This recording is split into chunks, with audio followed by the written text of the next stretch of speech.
entering a vision of equality.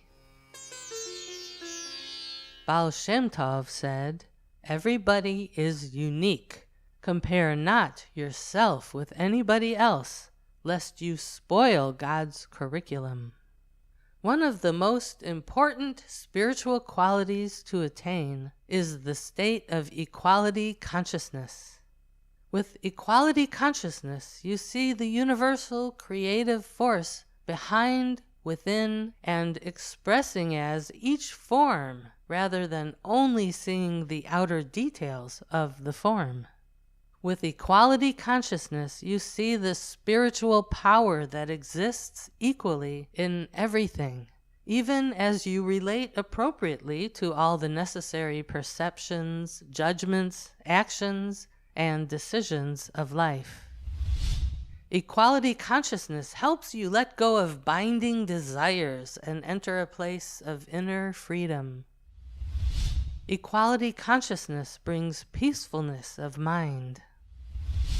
Equality consciousness allows you to make better long-term decisions based on a bigger picture view of universal spirit. Equality consciousness inspires you to be excellent, even when nobody is watching. Having equality consciousness is like being a jeweler who is purchasing gold. To the jeweler, gold is gold regardless of its outer form. He weighs whatever pieces people bring to sell and pays them according to the weight of gold. The gold may be in the form of beautiful jewelry, a religious statue, or a lumpy brick, but none of those external details matters to the jeweler. His only interest is in the carats and weight of gold. Seeing with equal vision is like being a jeweler of spirit. What matters most are not the details of outer forms, but the divine nature that exists within those forms. Equality consciousness helps you see people's worth beyond the usual determining factors, such as how much money or worldly stature they've achieved. Instead, your vision shifts from worldly matters to the great spiritual value that exists within each human heart. With equality consciousness, you know that the servant is as valuable as the king, and the secretary is as valuable as the CEO. In fact, one thing I learned while working for various television and film studios in Hollywood is the immense power of a benevolent secretary to help you get that desired meeting, or the power of a friendly cleaning crew member to let you into the studio when you've lost your key. With equality consciousness, you break free from the common materialistic focus and find as much appreciation for inner peace, a child's laugh, or a beautiful sunset as some would experience from getting a promotion, getting married, or winning an award.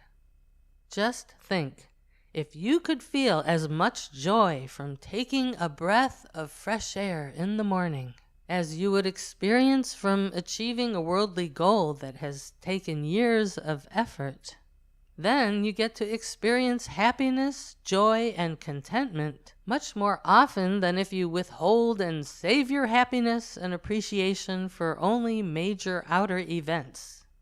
Equality consciousness helps you see beyond appearances into the spiritual value of everything.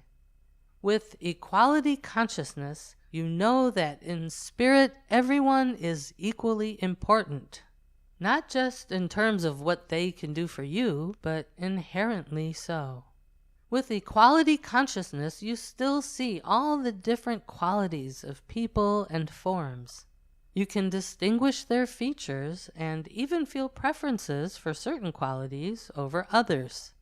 Yet you also know that just as all objects are made up of the same protons, neutrons, and electrons, everything is also made up of one supreme spirit.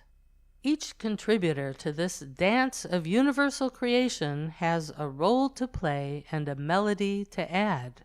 whether they're kind or not, beautiful or not, and accomplished or not. Be careful. Equality consciousness doesn't mean that you don't see the difference between a $100 bill and a pile of doggy-doo. Rather, even as you pick up the $100 bill and step around the doggy-doo, deep inside you don't respond with extreme greed or disdain for either. With equality consciousness, even as you feel that some people are special to you, whether they are family members or friends, you simultaneously know that every living being on this planet is also your brother, sister, and friend. Some people think that having detachment and renunciation means they won't get to have fun, be successful, or achieve great wealth. Perhaps this belief exists because many who detach from the common sources of pleasure are able to see more objectively how short-lived these pleasures are, and may choose to live simpler lives. Is it possible to live surrounded with worldly pleasures and still stay detached from them and focused on spirit? Yes, although not very many people can easily achieve this balance. Therefore, some seekers who are firmly committed to spiritual growth above all else may choose to spend more of their time and efforts on what they feel to be more substantial spiritual goals, such as awakening to divine inner wisdom and soaring with sweet freedom in the eternal flow of universal bliss. This bliss is even better than eating chocolate cake, although chocolate cake together with universal bliss can also be a great combination.